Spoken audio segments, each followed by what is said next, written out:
It's great to be here. My first seminar on land. My first question is, can you, Abram, distinguish color? Well,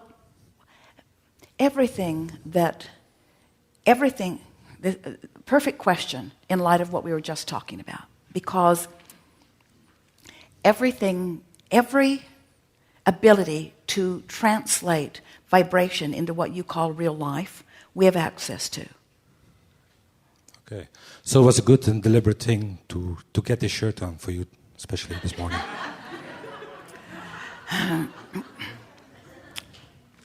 What shirt? Well, the reason we say that is because while we have the ability to see color through Esther's eyes, there are other factors that are far more significant than color. In other words, color is a byproduct of vibrational interpretation, but there is much more vibrational interpretation going on with us than color. That would be like, it would be like saying, it would be like knowing the difference between red wine and white wine, but that's as far as your palate distinguishes, when there is so much more to discover about wine. And that doesn't even come close to describing the vibrational acuity that we have. So wear your bright shirt if it pleases you.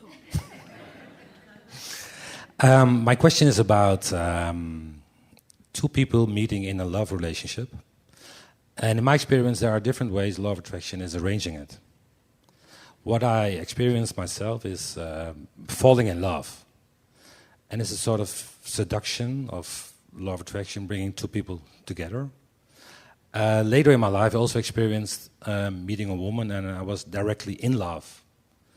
And it was a direct feeling, a direct knowing that you belong together. Here's the distinction between falling in love and being immediately in love. Mm-hmm. You're going to like this. I'm sure. So let's say two people meet because law of attraction has brought them together. And you see, law of attraction will bring two people who are tuned in, tapped in, turned on together, and law of attraction will bring two people who are ornery toads together. Because whatever you got going on, and law of attraction will match you up with something that matches it. So let's say two people who are really not frequently tuned in, tapped in, turned on, who are not working deliberately to be in alignment with who they are, come together because law of attraction brings them together. But when you come together, you don't feel that in loveness, because what the feeling that you're describing really is being in alignment with the wholeness of who you are. So over time, as you're together, you can learn to appreciate one another. You might be noticing subtle differences in your life experience. You might be, and a lot of people do, just as they move through time, leave behind more and more of the things that are keeping them from allowing the fullness of who they are. And in time, they can come, in other words, two people could come together and without even knowing it, work their way up the emotional scale into alignment with who they are, and then find that in-loveness that you're describing. Or two people could be out there individually, moving up the emotional scale, coming into alignment with who they are, being tuned in, tapped in, turned on, and then law of attraction brings them together with someone else who is there, and bam, it's there immediately. But we like that you're helping us say that in-love feeling that so many people think is about the other person is really about the other person's influence on you coming into alignment with the fullness of who you are, because that's what that feeling is. Yeah. Would you agree with that?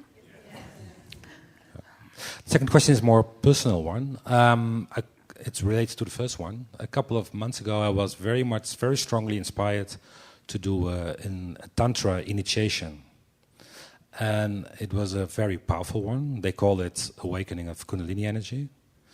And in this it's an old in Indian tradition, and in this tradition, for a man, it's very important to not ejaculate. And I'm practicing it a couple of months, and I noticed that I don't sleep so much anymore. It used to be 7-8 hours, and now it's 4 or 5 hours. And I was really wondering, is there a direct connection between these two? Well, there are a lot of, you see, there are many ways to go about accomplishing whatever it is you're wanting to accomplish. And this is the basic law behind anything. If you desire something and you believe that a particular regimen or recipe is the path to it, and you want it enough that you perform that path, then in the performance of the behavior, you are, in essence, releasing resistance and using that as your reason to allow. And you just can't get around that. So, therefore, we would say that anything that you decide is the behavior that you want to apply to anything that you want will bring you there. In other words, there are just no singular paths to getting what you're wanting. There are no singular paths. And that's why it's so amusing, and we mean that in the nicest way, to watch physical beings going through the gyrations that they do in their wanting to justify the well-being that comes to them. Yeah, it is. So how do you? So the primary question that we would have for you is, how do you feel about not sleeping so much? Are you considering it a good thing or not a good thing? It's a good thing, but at the same time, it's also getting used to it. It's like it's the main thing is I really feel so much more energy than before. Well, here's really what we have to say about this. Everything that we are presenting to you today is about finding a way to conjure an emotional state of being, understanding that behavior will be inspired from that. And there's a difference between performing a behavior in order to accomplish a state of being in comparison to accomplishing a state of being in order to... and so it's a dance that everyone is doing individually. You just have to figure out what works best for you in every situation. There's no right or wrong behavior.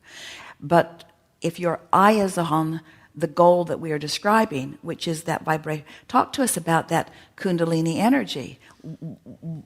Why do you want it, and what does it feel like when you get it? It was I was hearing a man giving a lecture about it on Thursday, and I decided at the moment to do this initiation the weekend later. And it looks like Law of Attraction was bringing the weekend free because there were some friends coming from abroad, and they canceled the trip, and everything was canceled, and so I had the whole weekend free, and it was a very strong desire to experience this. And because I think it really makes me more who I really am. That's what I felt.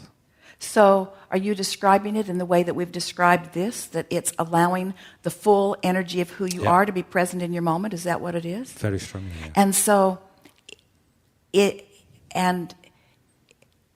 you think it's possible to summon a larger energy than you are vibrationally ready for? Yeah. And when you do... Something coming. What's it like? It's sometimes a bit overwhelming. Yeah. When Jerry and Esther first began this work, they were going to Dallas on a monthly basis. And a man came to the seminar early. And in those days, Jerry and Esther were setting up, and they were in the room, and he came into the room and literally looked like a man with his toe in a light socket. His hair wasn't standing straight out, but it felt like it was. And so he begged for a conversation with Abraham because he was just beside himself. And he had attended a lecture where they were instructing the summoning of Kundalini energy. And he summoned it and did not know what to do with it. And it would not let go of him, was the way he was describing it. It would not let go of him. And he was in distress. And we explained to him that his desire, that's why we ask, why do you want it? Yeah. His desire for the alignment was stronger than his ability to cope with the thing he was asking for. In other words, when you ask for the full-blown energy of Source, and you have been brought to a place of believing and expecting because of the conversation that you've heard through the lecture, then a window will open for you to allow what you want. And it isn't completely accurate for us to say whether you are ready for it or not, because law of attraction won't let you receive something that you're not ready for. But sometimes when desire is stronger than allowing, desire will dominate. So you literally can summon things that you're not quite ready for. And there's a difference in that approach than in what we're teaching, which is accomplish the nucleus or the vibration of allowing the fullness of who you are. It's a kinder and gentler way. It would be a little bit like saying, how did you learn to swim? And many people say, my brothers threw me in. And it was either swim or drowned. And I learned to swim really, really fast because my desire to survive dominated my belief that I could not swim. It wasn't pretty, but I didn't drown. And others will say, well, I was gently lowered into water that equaled the atmosphere outside. It was 86 degrees outside and 86 degrees in the water. It was this pleasant thing. And kind and gentle hands helped me be buoyant in the water until I felt safe and loved in the water. And then I realized that I had a certain amount of physical buoyancy and that I could actually float if I wanted to. I rolled over on my back and I didn't sink like a rock.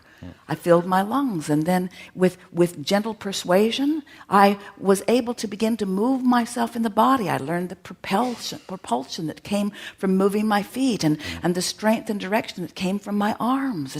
And the water is my friend, and I loved the water from the moment that I got into it. And we say, both of them learned to swim.